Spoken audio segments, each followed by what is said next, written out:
Well, thanks for joining us again, people. It's episode 6 of the Third Pint Theory.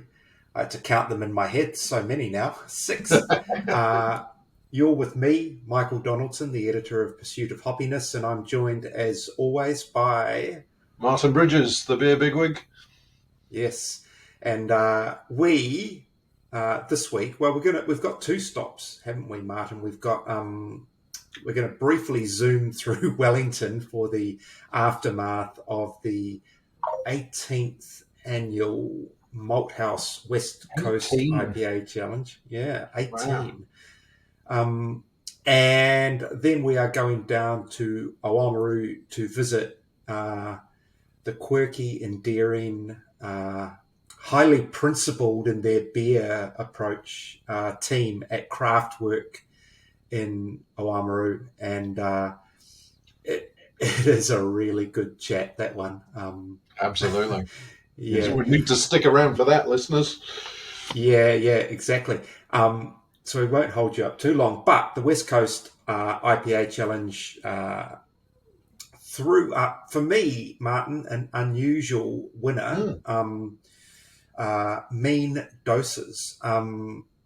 Small brewery in Wellington with a great tap room, I have to say. Awesome, really tap good. room. Awesome tap room. Yeah, absolutely worth the visit. And I think that's probably the main place you're going to get their winning beer on tap, because I don't think they'll be packaging it. It's just not their go. Keg only, and from what I understand,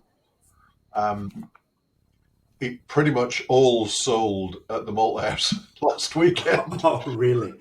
Okay. They had Yeah. 2 kegs left. And I guess that'll be on at the Mean Doses taproom. I suspect they might have a go at rebrewing that one. Yes. I really hope they do, because otherwise I'm not going to get to try it. And if it can, there's a pretty good judging panel for the Malthouse West Coast IPA Challenge. So for that beer to stand out above the others, it's got to be a seriously good beer. So I'm very disappointed that it was such a small batch, and Yeah. I got to get any. Yeah.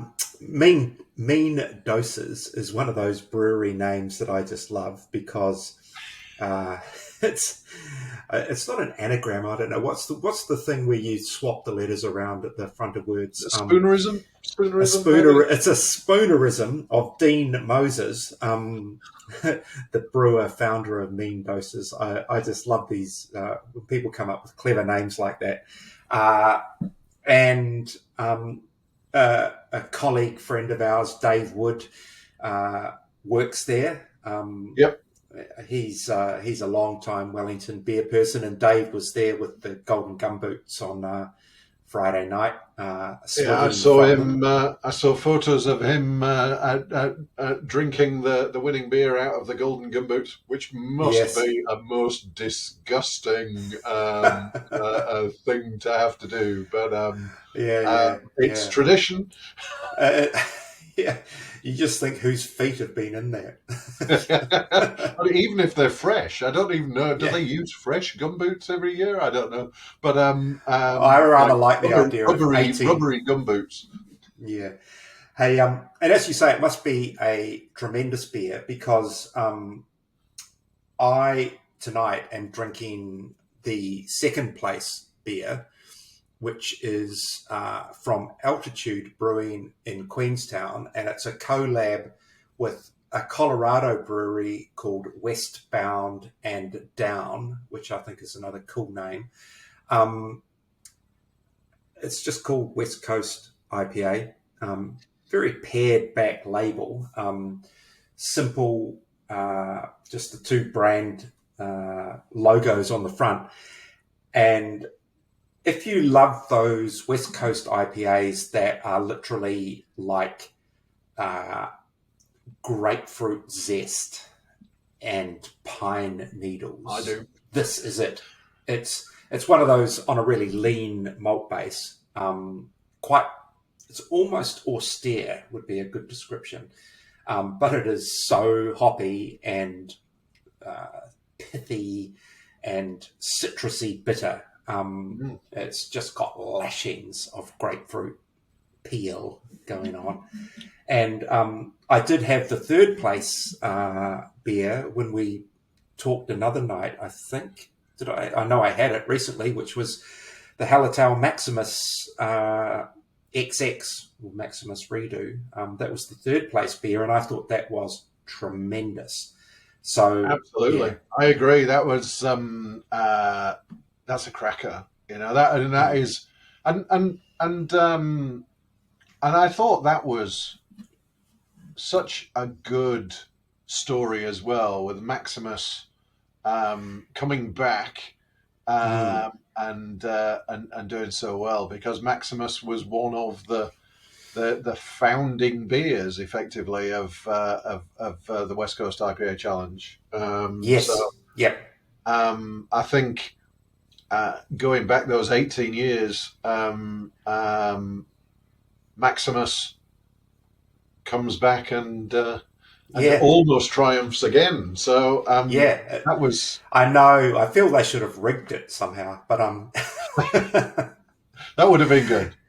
Yeah, Not and of course for bad. people Don't do that. for people who don't know, the original West Coast IPA Challenge at the Malthouse was simply I was going to say a pissing contest, but that's not really. It was a hopping contest to see who could make the sort of hoppiest, bitterest of the time IPA between Epic and Hallertau. And out of that, Martin, came the beer you're drinking tonight.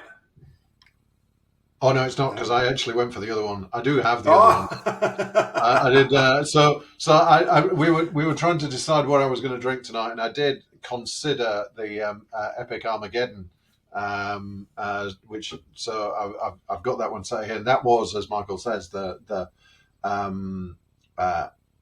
other founding beer of the West Coast IPA Challenge, alongside Hallertau Maximus. What I'm actually drinking is the Sawmill Aotearoa series number 61, which is their collab with Brave Brewing, who were featured on this fine podcast a couple of episodes ago.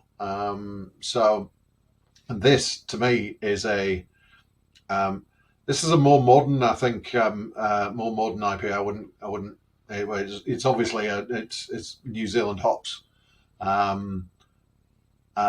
much juicier, less of that kind of pithy bitterness that we've got in those West Coast IPAs. I actually get a really interesting mouthfeel off this beer. It kind of, not slickness is the wrong thing, but it's certainly a kind of a roundness to the beer. I've really enjoyed. I really enjoy the creativity of the Sawmill Aotearoa series. Anyway, Yeah, but I think this one, which features an experimental hop, the NZH 106, which hopefully I suspect maybe working its way through. Yeah, I like all these the NZH. Even going back, once they started that nomenclature, starting at 101, I know 102 probably got that and didn't go any further. 101 still might be there. 104 was great, 105, 106, and then we sort of jumped. I don't think 108 got a look in.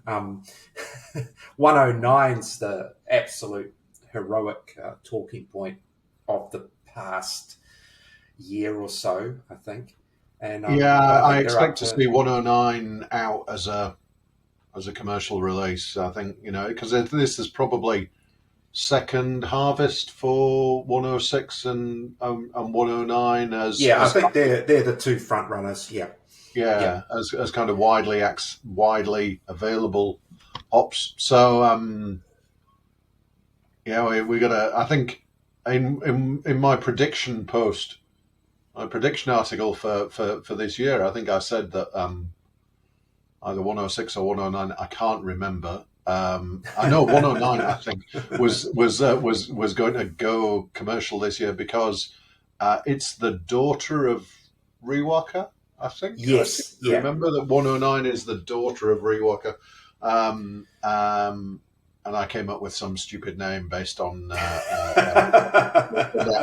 Yeah. which completely Rewalkosaurus or wrong. something. No, yeah. Um, I agree with you on that collab in terms of its mouthfeel. Very, slippery, very textural kind of mouthfeel. Yeah, quite a cool beer, I have to say, and a great collab between two sets of really good people. So yeah, love seeing that kind of stuff going down. So we're both drinking collabs tonight, which is Absolutely. nice. Yeah. Um, now, your trip to Oāmaru and your interview with Michael O'Brien and Leanne Scotti from Craftwork, um, I I think you wouldn't find any IPAs in that bar, or you might No. because they have a guest tap occasionally. Usually, I think Rhyme and Reason are quite prominent there. Yeah. The times I've been in there, they've had a hazy from Rhyme and Reason, Okay. but they are very focused on those Belgian style beers that they do, and it's a sort of it's a romantic kind of brewing story in some ways, but Yeah, it's awesome. They've got it's such a good setup down there. I'd say I went I went down for the inaugural beer festival that they had down there, which they'll talk about in the interview. So uh, I won't steal their thunder on that one.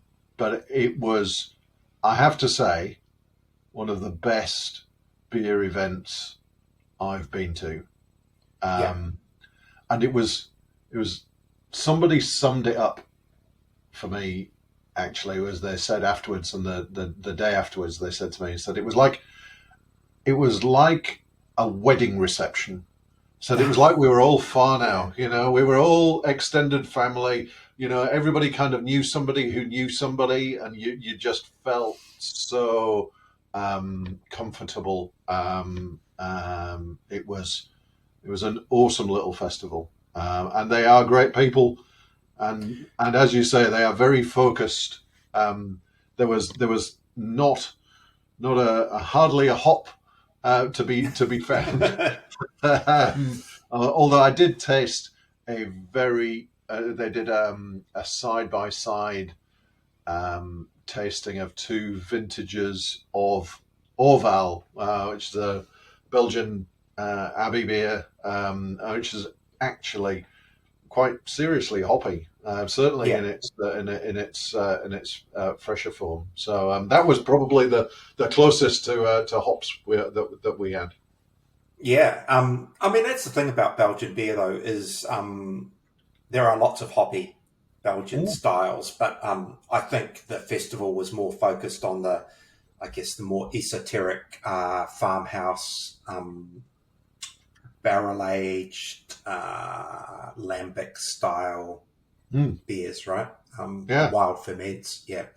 So Um, we should probably just hop into this interview, and it's one of those ones you got to stay till the end, I think, oh yeah.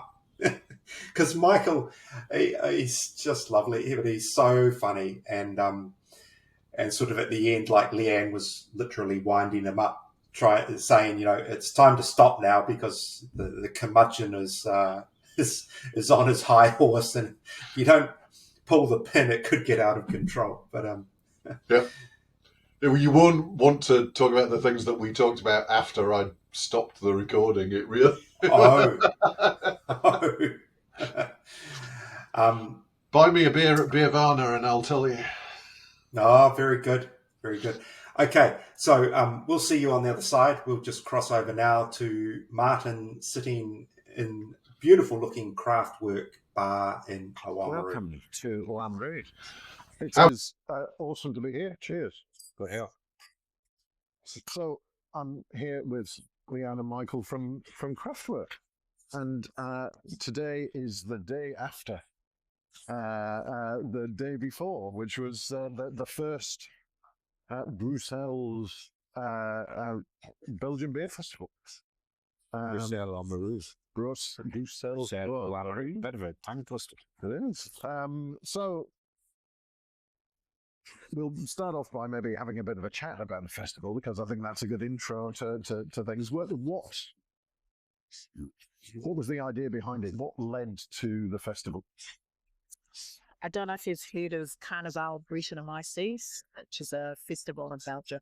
No. And it's a multi-day festival that a lot of guest breweries from all over Europe, not just, and it's actually in the Netherlands. And I've always wanted to go, never did, but I loved the concept of having, it has a sort of seminars, home brewers, day and a festival. So that was the thinking behind it. Do some tastings, have some love for sour farmhouse, which is probably not really feeling the love in the last couple of years. Mm-hmm. And there are people who love that sort of beer. Yep. Still. And the breakfast on the Sunday was sort of billed as a homebrewer's breakfast, but ended up being a bottle share brunch because I didn't do a good job of communicating with the homebrewers, but just thought it would be nice for folk who wanted to travel to Oāmaru to do this, but also thought, I've got this beer that I'm making and I know this person from Facebook I talk to who lives in Wellington and I'm in Dunedin and they're going and I'm going to meet them and we can share. So we're probably going to do this festival again. I haven't talked to Michael, though. I think we're going to do it again. For people who are only listening, Michael's eye is wide. Yeah, I'd probably reach out to some other people about that because, I didn't do a good job of following up on that. Well, I think it was great. The brunch was great. Sharing a beer was good. But, I did want homebrew. So yeah, it was good. It was an excellent morning this morning. There was some homebrew.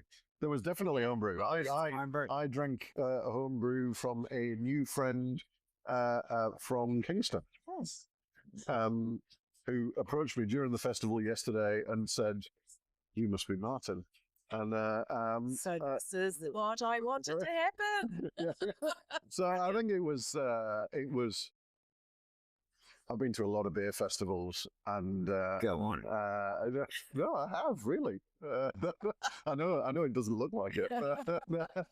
That might come as a surprise, but it was a vibe unlike most others. As I say, I think the focus on the kind of farmhouse and the sour and was excellent. So you had it in your own. This is your own wonderful tap room here. How long have you been in this building now? A bit over 3 years. Wow, is it that long already? Yes. And prior to that, the build of doing all this was 14 months.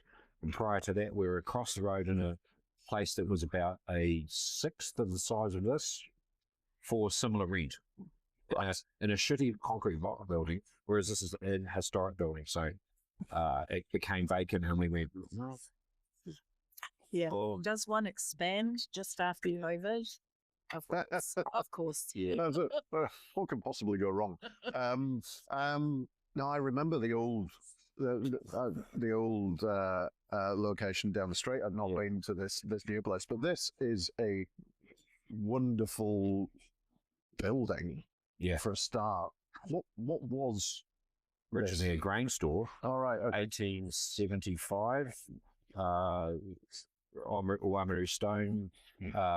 Interestingly, I spot the woodworkers very quickly when they walk in and they start looking at the beams.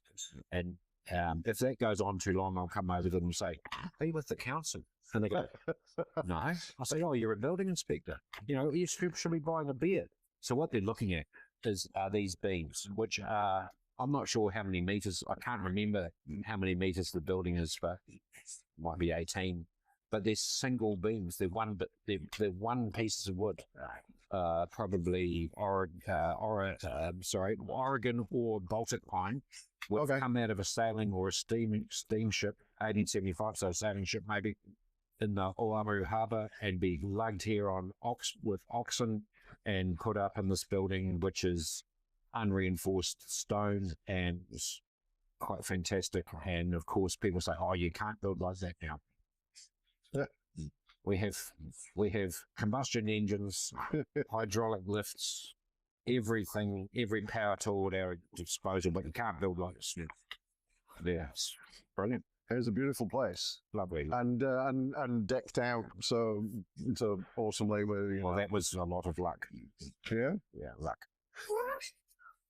I think that it feels like it has a really good vibe in the building. Yeah. Where we got all this kit. No, So this is a Belgian beer cafe that was in Christchurch, the Torrenhof, and unfortunately they closed. I think the final nail in the coffin there was COVID. all right. They had to do a big rebuild after the earthquake. In fact, I'll show you later that there's a piece of marble that would have been damaged during the earthquake, Christchurch. And we went in, we knew it had closed. We would go there every time we'd go to Christchurch, we would have a beer at the Torrenhof. And that map there of Belgium, it's very hard to get a good map. And we knew it was in there. So we thought, well, we need a map. For our tasting. We'll just knocked on the door and found out where we could find the person who owned the building, part of the Colombo Mall in Crow. Oh, right, okay. And she said to us, he said, "Can we buy your map?" And she said, "Do you want to buy everything?" And Michael said yes, and I went, but that's because Michael is incredibly visual. I still don't really believe this. Has brilliant spatial reasoning, whereas I do not. And he just could see that this big grain store needs to have Proper interior. because this was our original bar, Yeah. and Which is fake. I was going I This thought is- this would be brilliant in This is here. plywood and custom wood stained to look old. It's fake. So we thought we could do this kind of look like we did over there, because that was all fake wood paneling made to look like this. And here, This is a what was I bit thinking? of a bigger space. It was brilliant. We got all the lighting, all of the furniture. This is all made in the Netherlands. It's beautifully made. Got the milk bar, Proper. the chiller, all the taps. Pretty much for Very the nice. price. Oh, all this oak paneling. Yeah. With the mirrors. Wow. This is why it took so long. So it had to be all 14 carved down, bucks to build put back in, all of this. All right. but it was pretty much our furniture budget. So we were really lucky. That's why he said it's luck. There's, the chances, what are the chances of that happening? That is one of the few good luck things that happens in your life. Bang, it was right. Yeah. And sometimes it does happen. Sometimes things fall, and you need to just capitalize on I it. never would have imagined that we'd be so lucky that could happen. After we got the deal and the price and so on, this little lady who was organising it, she says, "Right, it's got to be gone in a month." And it was. What a drama. Fun times. Oh, yeah. Fun times. Great. So I try not to think about it. As hell. And so now it looks like this place was always like this. We have people come in on a quiet Sunday, much like this, and people come in, and I'm standing behind the bar dressed like I am, Victorian looking, which is normal, by the way, not a costume. And they walked in and they're like, wow, I didn't know you were here. I said, well, where are you from? And they said, oh, we're from Oāmaru. And I said, well, that's all right. You're not from this town, so it doesn't matter that you don't know about it. And they said, they were looking at it and doing this all up. And they said, how long has this been here? And I just said, since 1920. And they're like, wow, 1920. I look, you're not from here, it doesn't matter. I said, look, come with me. This is the old Victorian bar here. And all of this was rebuilt, because this is all kind of 1920s style, really. Yeah. All this out here. I said, yeah, we didn't want to throw this old Victorian bar away, so we kept it. That was our first bar. But this was all rebuilt about 1920. And I said, see the vestibule you walked in? The column on the right, you look at it, it's a little bit crooked, right? See that white column? And they looked and went, yeah. I said, you know what that was? I don't know. German bombing. And they're like, hold on. So I had a bit of fun with the building inspectors. Very good, very good. So the festival was celebration of farmhouse styles in general. What other than your own beers, what breweries were here? The breweries that pretty much have either a dedicated barrel program there was no criteria. It's just that we know everybody and just know the people who, in their heart are farmhouse brewers or have a barrel program. Not just make a saison now and again, or which is fine. Yep. But yeah, and I suppose the people we know really well. Mm-hmm. That was probably the criteria, and also not too many. Mm-hmm. Want to have lots of breweries. It's a small festival, so it was sort of based on like the old Pacific Beer Expo, buying in kegs and just having a nice atmosphere and some nice food. No amplified music. That was probably in my mind a little bit Pacific Beer Expo crossed with Carnival Brettanomyces. Yeah. I think it's really interesting because we were talking recently to Ryan who runs Beervana, and kind of talking about festivals. How can big festivals survive? And he was saying that obviously he runs Beervana as a big festival, but he sees a real space for the niche. With a more boutique is a terrible word, I think, but for to describe it. But the smaller festivals that around a theme, as you say, and I think it worked really well. I thought that there were a bunch of beers that or breweries as well. We don't see in Auckland very often. You wouldn't see them up north much because we're southern. Southern brewers and small, so South Division's tiny. Yep. Wilderness, you probably think he is, but he's got great capacity. Holly, I don't know what it is, but it's a lot bigger than you would ever expect in a garage. A 5-car garage. And it is a big garage. It is. Braden. Tiny little production, I would have thought. Yeah, but not that small. He's got a lot of barrels.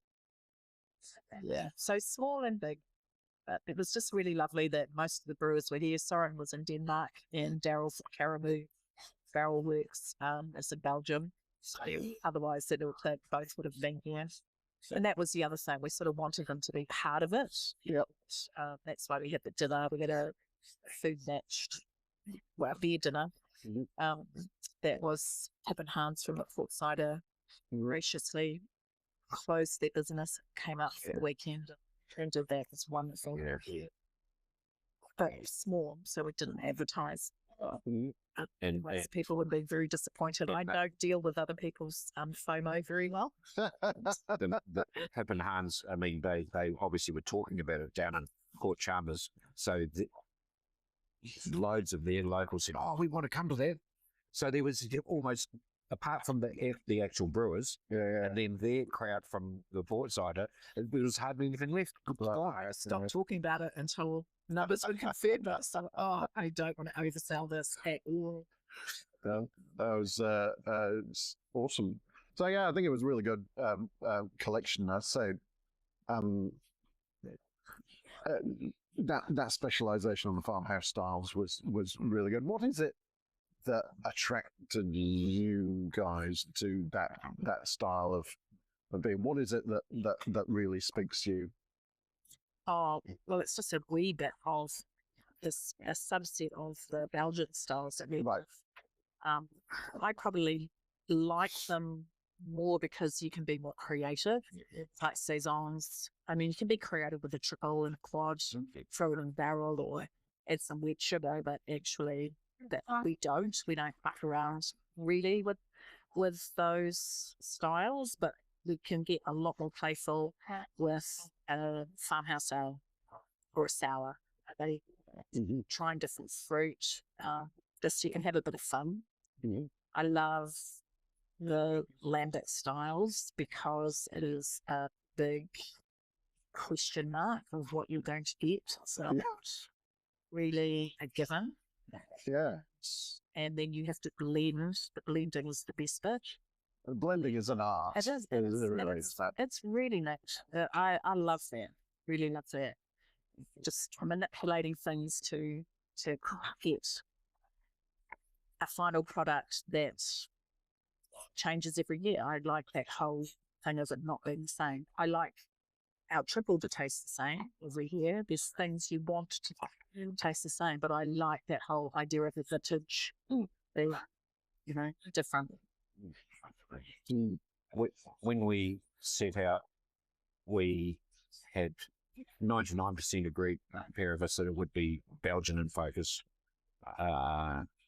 And recently a punter in the summer, foreign, figured out that I must be something to do with the ownership of this.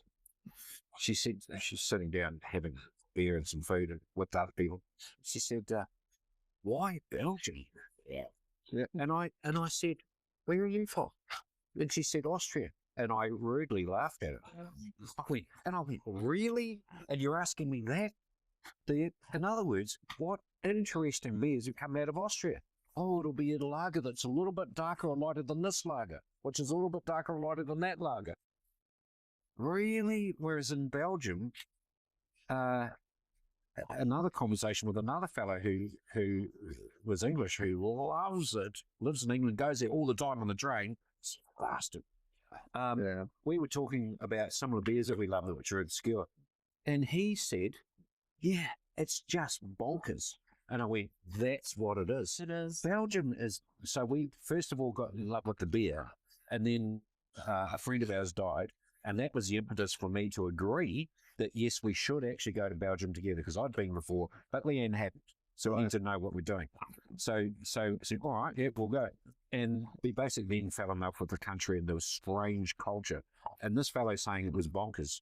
Actually, yes, it is. And that's one of the reasons we like it so much, because you never really know what's around the corner. And it's a bit like that with the beer. So even with the Abbey beers, you've got the standard Abbey, the Trappists, and so on. Yep. That make a table beer that nobody sees. They'll drink it for breakfast. You'll have the strong double. You'll have the modern triple, started to be brewed in the 1920s and 30s to fight the lager curse. And you'll have the quadruple, of course. But then there's bonkers, because there's Orval, which has its completely own. They don't do any of that. They just do one beer, which is the hoppy Bretty Pale Ale, and that's it. And it's just, there's nothing.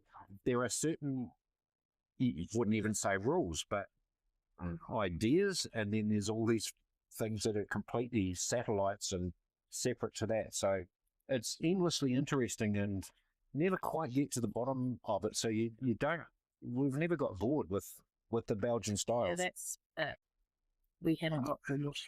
So I think that's the key to me, is that, there's always something new to try, whether it's, you could tweak this thing in that direction, the whole thing opens up. But I think the thinking about the farmhouse and the spontaneous fermentations and whatever, and I think I always think about the description that somebody once said to me of like a standard beer yeast is like a dog. You know, you can train it, and you're pretty much sure what it's going to do. Whereas the kind of the wild yeasts and some of the other Belgian yeasts are like a cat, is that you can domesticate it, and most of the time it will just do what you expect it to do. But it's operating under its own rules. It will run off. It will pull you across the face. It will do. And you That's a actually lovely need analogy. patience as well. Yeah, I've And- heard that. That's good. Yeah. We have cats. Between us, we have 4 cats. We are cat people. Yeah. And you think you know what they're like. They will do what they're meant to do most of the time, but there's always the chance, and that I think is some of is the appeal of some of those spontaneous It is. yeasts. Yeah. So you've got a bunch of barrels sat out the back, which I was walking past yesterday on the way to between the two halves of the festival, which I thought was awesome. How many barrels have you got back there? Some.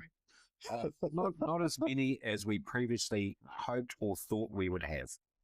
Okay. And one of the reasons for that is the international decline of interest or demand in barrel-aged sour beers, or maybe sour beers in general. Okay. But we only do barrel-aged, so we don't know about other stuff. But there's since COVID, there's been a marked decline in Belgium and in America, where some breweries that only made barrel-aged spontaneously fermented beers, they're gone. Sad. And a side comment about the festival was that talking to people that we've known for quite a long time, who don't live here, most of them, of course, and congratulations, Leanne, for putting this on, because it had a bit of a feel like pre-COVID in the old days when everybody was optimistic and it seemed like we'll just keep on going, not seeing the cliff. And so, we don't have quite as many barrels as we used to. But who knows? Yeah. Yeah. We've got space to have more if we want. Okay. Yeah. So if We didn't brew any Lambert style last year. Yeah, I was upset We've about got, that. yeah. Oh. Well, that was also staffing, but we've got Staffing, two brew days planned for this year. So yeah, we just haven't. Yeah, demand is tiny. Yeah. Well, I think it's demand is tight across the whole of the good beer industry. I think I was saying to somebody earlier that my take on it is things are expensive, people have no money. Yes. It's a bit of a perfect storm, really. Yes. And I think as well, because these kinds of beers, the barrel-aged sours, are a big time investment from you guys. So so they're not commodity. They're very far away from being a commodity type thing as you can get. To quote one of the festival brewers, old Daryl Bryant, who's a hard case brewer from Waikato, who had beers pouring here. He said to me, and he's very offhand, but he's a brilliant fellow, I'd say, an Aspergic engineer. And he says to me, oh, 30% of people drink beer. And I had a big thing about it. I went, okay, yeah. Of that, 15% drink craft beer. Yep. Of that 15% of the 30%, 1% drink the sort of beers that we like making most. And what's the population of the country? Where do they live and all the rest of it? So that's interesting. There's another thing to say, which is, he didn't say it, but our beer does well where nerds live. And if there's whole regions in this country that are, or most of the country, that are outdoor, physical and sporty, visceral places. Yep. which includes Central Otago. It's all sport and skiing and Adrenaline. yeah, adrenaline, Hiking, hiking, mountain biking, disc golf. disc golf. Not going to mention disc golf just now. And our beers never fly in those places, but what sells in those places is craft beer, but it's got to be lagers and hazes. Yeah.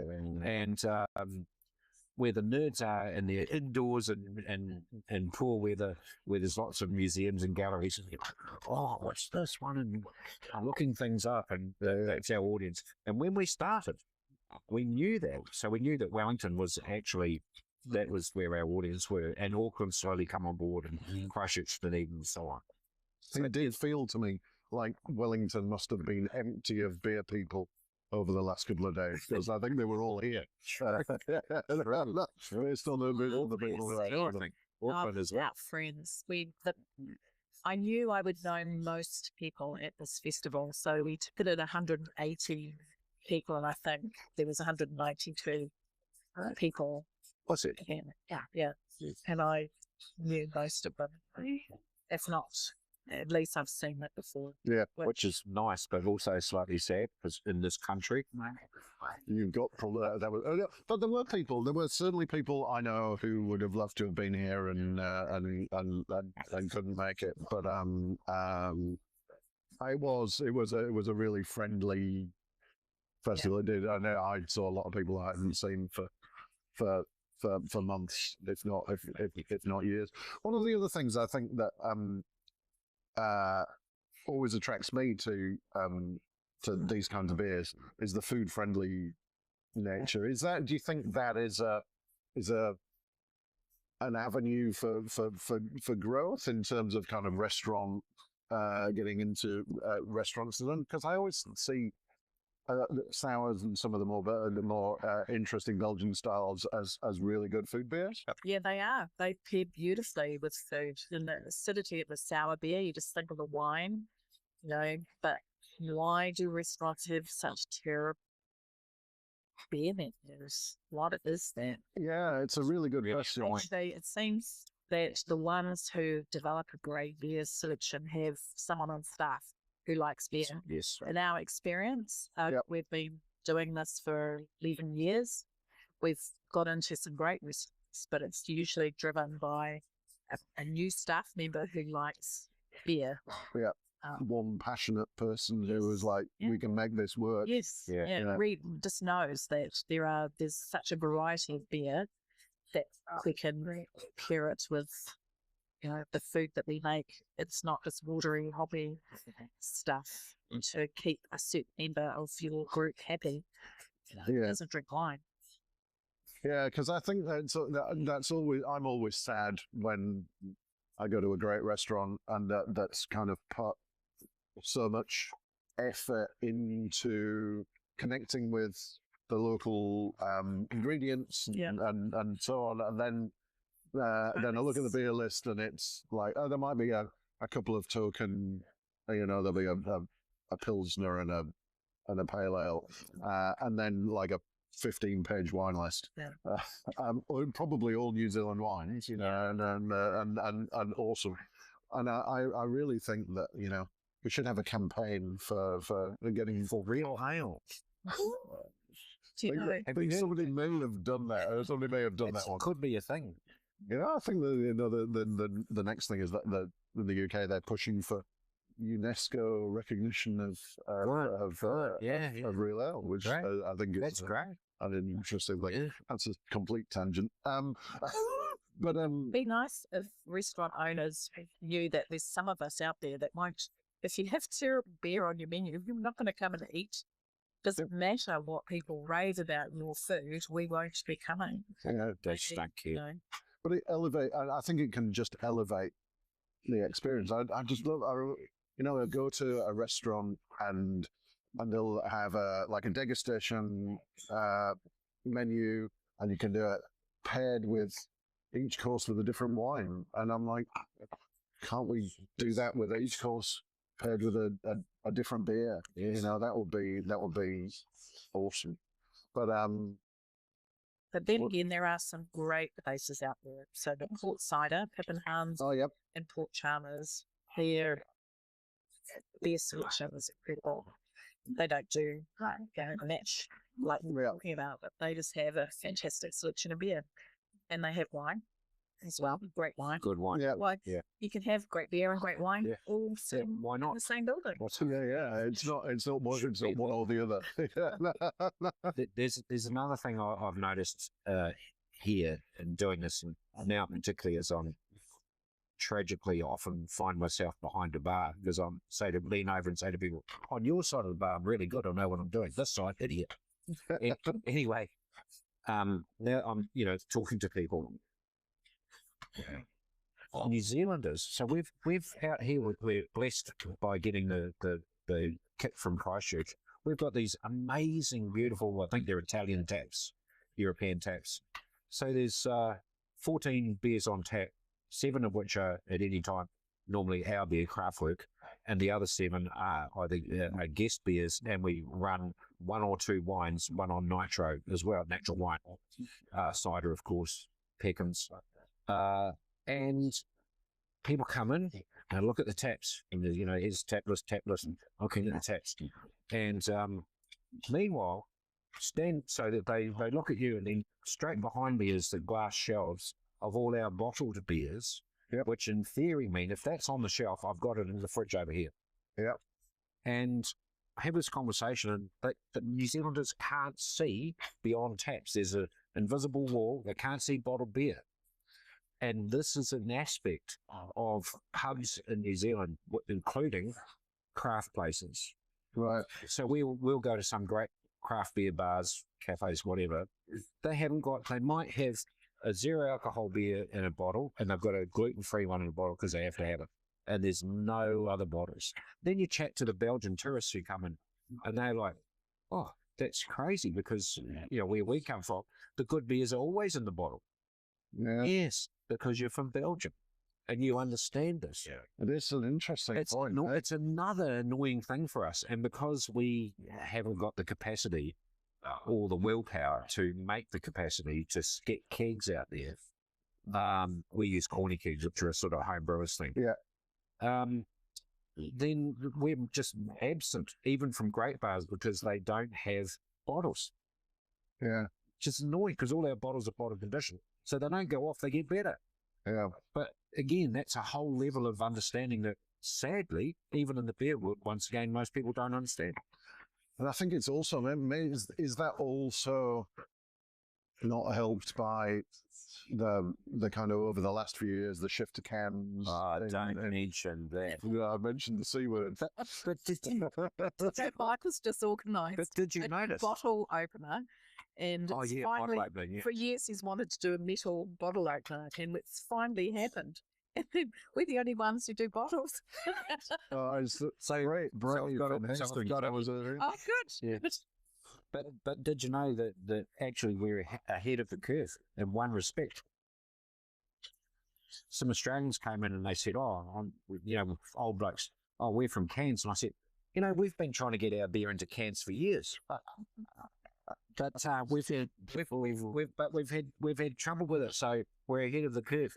We're into tins. They're like, what? And I said, yeah, look at this. And I reached, and it's on the shelf. You can see it over there. I said, look at this. And so we're the first ones to tin a beer, not can.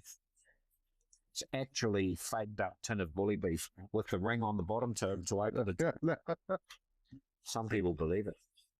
Well, I think it's interesting, hey, because the whole shift, certainly in craft beer, has been towards cans. There's very few people, and so that then possibly makes. I still think that there are certain styles of beer, and certainly the bottle condition, that will need to stay in that. And I agree with you that there isn't a bottle list. You would go to, like, if I go to a great bar in the States or wherever, I'd expect, yes, there's a bunch of taps, but there's also a great bottle list. And I remember, the sadly lost Hashigazaki in Wellington, and and their bottle list, Yeah. used to be legendary. So maybe Q still has a brilliant bottle fridge. they do. Yeah. They do. And in Auckland, 16 ton Yes. has Yes. a really good bottle fridge, and I believe that there'll be some of your beers in Yes. in there. Yeah. So again, listen to what we just said. Oh yeah, there's one in the Malthouse. Oh, there's one or two really good places in the capital city, and we can think of one in Auckland, which is 1.5 million people. Yeah. What? Yeah, no, yeah. So It's difficult. so there's our other campaign. We're going to campaign for better beer lists in restaurants and bottle lists Yes. in Cafes, bars, and pubs. cafes and bars and pubs. I think if we can nail those two, then life will be sweet. So before we wrap up, I just want to kind of talk about the town. It feels like this. If Oāmaru, if you weren't here, Oāmaru would have to create you. You seem to fit the town. Michael's been here since 1994. It's over 30 years, 31 years. And it was a deliberate shift from Auckland, where I looked at the whole country of where can I go? Yeah. Because I am a New Zealander, but I was ruined by living in London for 2 years and traveling widely through Europe, and then coming back to Auckland, where I started out from, I guess, 2 years later in the late 80s, and being appalled by suddenly whole street rows of Victorian buildings were gone, replaced with ugly glass towers, and in many cases weren't replaced with anything but empty parking lots, which one day is going to be a building or something. Just the cities of New Zealand are just gutted, and I just couldn't stand it. And architecture and aesthetics, but also I am a bookbinder. You are. So those details were important to me, and living in Britain and immersing myself in those old cultures, I loved it so much, and just a fish out of water in my own country. So this place is, and to an arguable extent, Christchurch before the earthquake, Dunedin a little bit, feels like it's not going to blow out to sea in the next storm. Right. It's got some decent, solid buildings. The amazing thing about this funny little community is that I found out, did some homework and found out that the Oāmaru Whitestone Civic Trust owns a dozen or slightly more buildings here, and this is one of them. And their objective was to buy these buildings and to restore them for the future. And more radically, they had this subcommittee idea, which was part of the big plan, to create a so-called living, working Victorian town of work. And I was a freak in Auckland, cycling up and down Sandringham Road to Newtown, as a bookbinder, in a frock coat that I'd had handmade by the last tailor in K Road and all the rest of it, Homburg hat, and a kerosene lantern on my 1930s restored bicycle, which would crap out when I got to St. Luke's and burst into fire. I'm like, whoa, shit. And, like ridiculous, absolutely ridiculous. So I stupidly and romantically, hopefully wanted to think, oh gosh, there's a whole village of people like me practicing all their crafts, and I'd just be the bookbinder. It wasn't like that at all. It's a nightmare. So there was hope that was going to happen for a while, but eventually the Old Boy Network here put the rebellion down, and we lost the war, sadly. It still feels like this is it's a bit of a... There's a bit of interesting stuff going on. Yeah, it's a town Very small. That's not like... It's not like It's not like anywhere else. No. And Yeah. there's no sign on State Highway 1 No, it's... saying Oāmaru. It says Timaru. Yeah. It's like it's a conspiracy. We So don't exist. people go and spend That's so night or two surprised. there, and then they come here for the day and they rue it. They're annoyed. Really annoyed. They're in such It went to the wrong place, the wrong route. the wrong route. It's it's a lovely little spot, and I think we had uh, as I say, it has that quirky nature that I think resonates Yeah. with Which is quite the kind like of- Belgium, because Belgium, remember that chap he said is bonkers. Yeah. It's eccentric and you can't quite figure out what's going on. It's a bit like that here. And this is the brewery, I'd say, that fits exactly into that. It's slightly bonkers. One of the, before we came up with the quite brilliant name for Craftwork, which took months to think of, one of the really bad ideas there's painting up on the wall was Dead Dad's Brewery, because both our fathers are dead and they both would have loved it. And it was, but having thought about it, with the preponderance of death skulls and the stupid imagery that most brewers chase after, you could have had Skull and Bones Dead Dads and it would have been more popular. Oh, God. Yeah, silly. Time to switch off. Switch off. Switch them off. I'm off. Imagine. Anyway, look, I think that's been a fascinating little chat. Thank you, Martin. And it has been awesome to be here for the last couple of days and enjoy this festival. And I really look forward to coming back next year to do it all again. And I hope that I hope that we find out before like the rest of the crowds find out, and so I can make sure I can get in, because you wouldn't want it to grow into anything. No. It's perfect as it is. But yeah, look, awesome. Thank you very much for your time. And I know after a couple of days of festival madness, you must be looking for a little bit of a rest. Yes. And so thank you for taking the time this afternoon Yes. to have a chat. In Thank you. All the Oāmaru. best.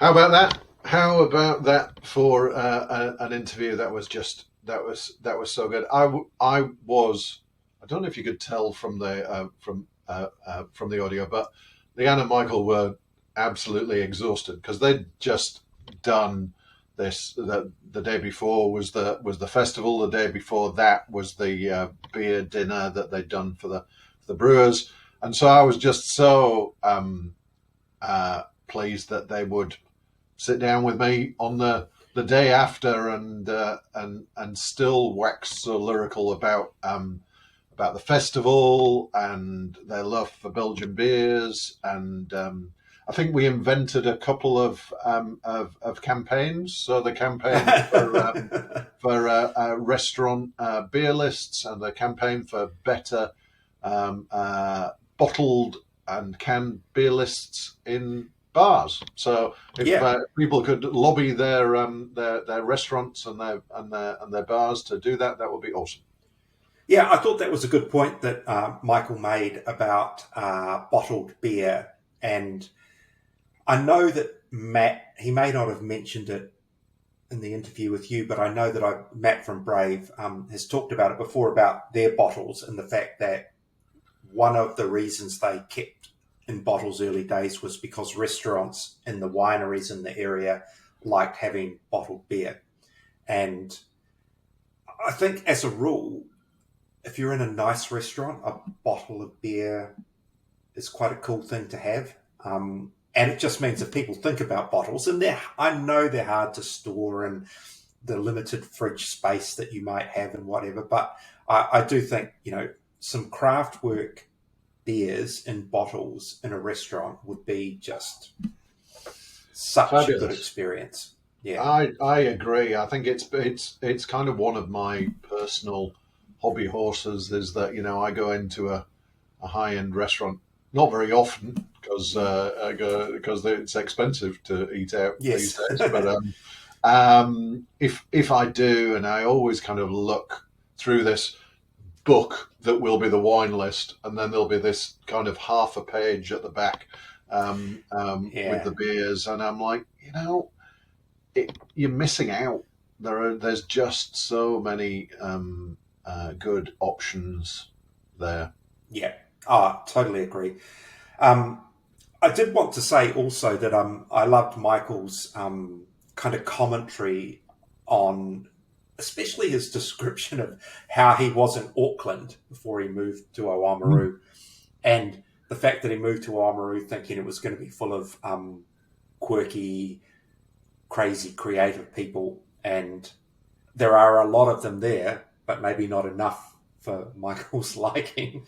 But I think Oāmaru is an amazing little town. It is. The first time I ever went there was because my car broke down on a trip from Dunedin to Christchurch, and I spent a bit of time, waiting for it to get fixed, and thoroughly enjoyed the place. That was many, many years ago. I was a very young man, but my wife and I did think of moving there last year. We came very close. We made lots of visits. We just loved the place. Loved that whole Victorian precinct around the harbour area, which you don't see if you just whiz through the main street, because it's it's like your appendix. It's off to the side somewhere. Yeah. You don't know it's there. Except unlike your appendix, it is actually a really useful and enjoyable place to be. Yeah, and I think one of the beauties of Oāmaru, apart from the architecture and the penguins, from a beer point of view, is that you have the Craftwork experience, and I don't know, 100 meters at the end of the street and across the road, you have Scott's, and it offers you this completely different experience of really good beers still, but it's all your pale ales and your lagers and your IPAs and the pizzas and the music and the outdoor seating. And so they have, I think, the best of both worlds going on in the brewing and beer experience sense. It's a really good place for a beer lover to go. I absolutely agree with that. I think, I would happily spend like an entire weekend in the tap room at Craftwork. It's just such a good vibe. And cool story. Talked in the interview about where all the furniture and stuff came from, which was awesome. It's just such a great place. I love Oāmaru as well. First time I went there was a side trip when I'd gone down for the Dunedin Beer Festival. We popped up to took a day trip up to Oāmaru, and I've been looking forward to getting back ever since. And that festival was certainly worthwhile. Yeah, hopefully it's one that keeps going and becomes, I guess, a pilgrimage for people to make. A bit like Beervana. That's my absolutely there. Look at that. You're getting good at these, Michael. We will be doing, just a reminder that we'll be doing the pilgrimage to Beervana and hosting a series of chats, content to be determined, but Martin and I will be there talking to various people. So if you're at Beervana, stop by and have a listen and come and say hello. And if you're thinking about going to Beervana, you absolutely should. You absolutely should. Tickets still available. Definitely. I am looking forward to it. Really looking forward to it. Yeah, I am too. And I get to play golf on the way, which I'm looking forward to. With interestingly, from Altitude, Eddie Gapper, who's one of the founders of Altitude, is a mad golfer, and he and myself and Jesse from Shining Peak and John Austin from Twofold in Auckland, we're going to have a little golf game. And in the process of that, we're going to talk about how we can put golf on the beer industry map somehow. I don't quite know. Yeah, we're gonna work something out, a brewery golf challenge, because there are a lot of brewers who play golf, believe it or not. So that can be your kind of your thing to, if you can achieve your campaign to unite beer and golf, I'll sort out the restaurant beer lists, and then between us, We would have solved the world's problems. Yes. Absolutely. Yeah. Hey, Martin, thank you for another really good interview. And folks, we'll be back next week, just myself and Martin, head to head on the New Zealand Beer Awards in Christchurch. They'll be announced on Saturday night. So that is, so I always look forward to seeing what comes out of the mix there, and we'll be giving you the lowdown on that.